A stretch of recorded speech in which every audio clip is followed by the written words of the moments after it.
right, welcome back to the show. Jerry Durham here. I want to talk. Well, most of the podcasts have been interviews, and they haven't been time sensitive. But you're probably hearing this right around the time I'm giving the talk at PPS, or maybe you're even listening to this after PPS.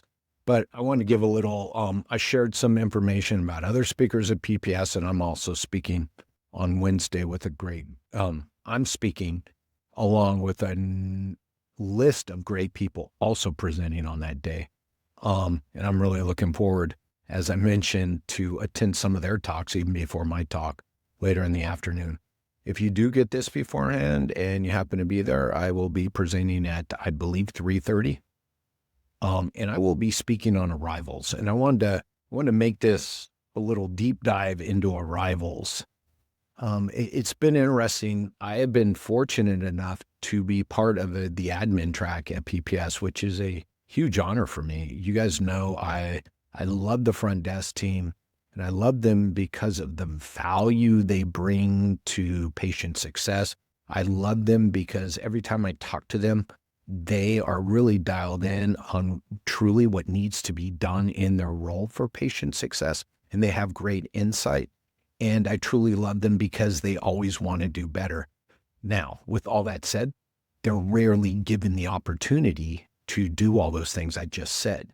And so this is why I like the front desk team and love the front desk team so much, and love to have them, love to be able to present to them. When I spoke the first time 2 years ago, 3 years ago, 3 years ago, 2 years ago, and I was told my audience would be front desk team members, I blew my whole presentation up and put together a brand new presentation for them.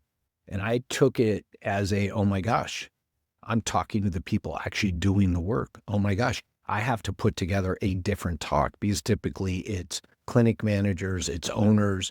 It's not so much the doers in the room or the people who are in charge of the team or oversee or hold them accountable. And so when I did that, I also had some of the best conversations during a presentation I have. And so, yeah, I am pumping up the front desk team. Yes, I am telling you how much I love the front desk team. Yes, I'm telling you I love to talk to the front desk team. And so the context for the arrival talk is, over the last couple of years, I have really been building out the why and the what you need to do, and not so much the how you do it, right?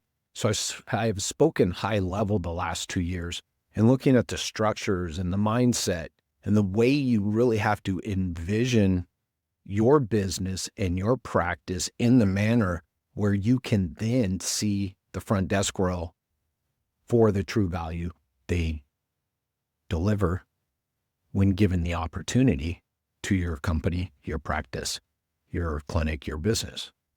And so this year we're going to get into the how to do it. And it's titled Arrivals, right? Again, arrivals solve all business problems as they do, because there's no business metric you have that isn't improved by someone showing up, plain and simple. And when people on the schedule for Thursday at 10:30 show up, it makes managing a business easier, right? When people aren't calling to reschedule, when people aren't dropping off, when people aren't no-showing, it makes your business run better, diminishes the chaos downstream. It also gives you the opportunity, by the way, when you take a bigger view of your business and you see the value of the front desk, now you can build out all the systems, not just set the providers up for success, but how about we set the billing team up for success, right? And all of this can only happen if we understand the why and the what of this whole thing. And this front desk sales approach and this front desk focus can only happen, and has only happened in my journey, after I took a big step back and looked at the whole patient journey. And when you take a bigger view of it, you start to see the touch points in patients' journeys that show you everybody's role in patient success. And that's what I've been sharing the last 2 years.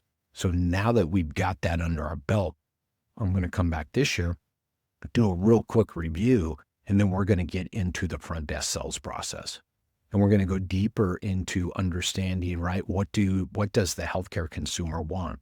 We're going to go deeper into what makes a good salesperson, because the other part of this is we hire the wrong people. We hire customer service people, and then ask them to do sales, which is going to be a complete failure. So we'll look at what attributes and what skills make a great salesperson. And then we're going to go into the process, right? And people are going to ask me, how are you going to handle objections? And I'm going to tell you, look, if we understand the process and the way the process is built out, we don't handle objections. We handle a first phone call that ... allows us to have less objections. And then if and when objections come, if we follow this process, you have everything you need to manage that objection. It's always interesting, that objection part, because I have people reaching out to me, say, Jerry, can you help my team manage objections? I go, yeah, let's look at your intake script. Well, no, I just need to help them understand when someone says it costs too much, how do we meet that objection? I'm like, you meet that objection before it ever happens. And that's the process I'm bringing to PPS. And that's the way we're going to drive arrivals, is everything I've just said. So the takeaway on this arrivals topic is, right, understanding the bigger picture and then diving down into the systems, right, and the people within that journey, within that bigger picture, and looking at the role at the step they are in. We and I did this and we do this, right? We keep trying to solve problems in the weeds at these touch points. They will never be solved. And most of you have been chasing the same metrics for years and years, and they've never been solved. They fluctuate a lot. You believe they've changed, and then they come back. Until you take a step back and look at the whole patient journey and identify the steps of what success looks like from beginning to end, then you insert the systems and the processes to deliver what you need at each of those steps to move someone, a patient, forward in their journey with your business to this destination that we call success for them, right? And it's not just a completed course of care. It's not an outcome. It's got to be more than that. Because if you believe that to be true, you have negative reviews on your website right now of people who got better, but who wrote negative reviews because of billing issues, because of front desk issues, because of customer service issues, and they will now be your biggest detractor. And when people ask, them for a referral somewhere because, hey, Jerry, you had low back pain, where should I go? They're going to bring your clinic up and not even talk about the result they got because they're going to tell about the bad experience they had. And so that's what we're preventing with all this, right? The objections, the bad experiences. What does success look like, right? And I actually have a 10-point checklist of patient success. And one of them is an outcome, right? But there are 9 other steps. And if we can't check all of those, then we're not going to have a successful patient journey. And again, this has everything to do with arrivals because we have to do that work first. So this year we're going to get in the weeds and we're going to talk about how to get people onto the schedule that will arrive for their first visit, will pay for their first visit, and then are teed up for the provider to agree upon a plan of care and continue on this journey with you.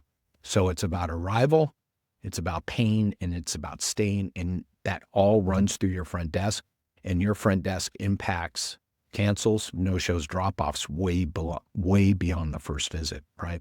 So this word arrivals does mean first visit, but it means all visits. So there's a little deep dive into this arrival mindset and the how and the why and the what of it. And then this year we're going to go into the how, because eventually you got to get in the weeds and start executing.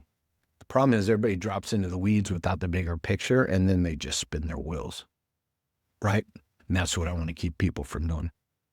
We'll get into it, and I want to role play. I put in the objectives to role play. I'm not going to put anybody on the spot. I promise you that. But if someone's willing to role play, we're going to role play out some conversations. And I'm going to ask people to bring their bad conversations, and we all know what that's going to be. Oh, I hate calls that start with, do you take my insurance? I hate calls that start with, how much does it cost? And I got a secret for you. I love those calls because those people just told us what was important to them, right? So yeah, we're going to look at all those strategies of how do we maintain control of a conversation so that we can take them through the 5-step process that I've developed. And by the way, that 5-step process is acknowledgement, find a problem to be solved, get their expectations, sell the expert, then tell them what they'll get for their time, money, and energy, and then ask them how they want to pay. That's it. That's it. It's that simple. Of course, it took 15 years to put that together. It ain't easy because you need the reps, right? But that's the process we're going to go through.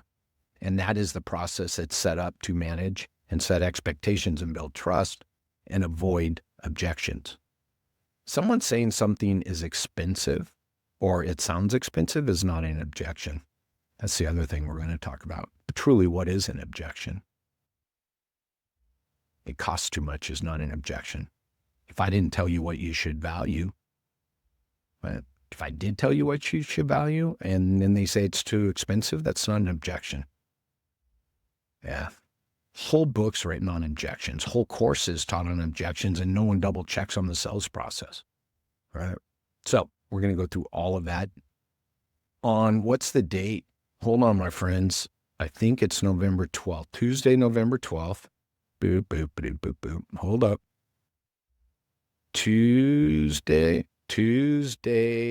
Wednesday, November 12th, in Orlando, Florida at 3:00. Okay. And if you're there, I'd love to see you. And if you're there and you aren't there that early, I'd love to talk about arrivals and things like that. So that's the arrival mindset. That's the stuff I've been preaching. This is the talk I've been leading up to over the last 2 years, and we're going to get how. And hopefully everybody in the room will have some familiarity with my content because it'll make it so more valuable if you have the why and the what before we go into the how. All right. Cheers all.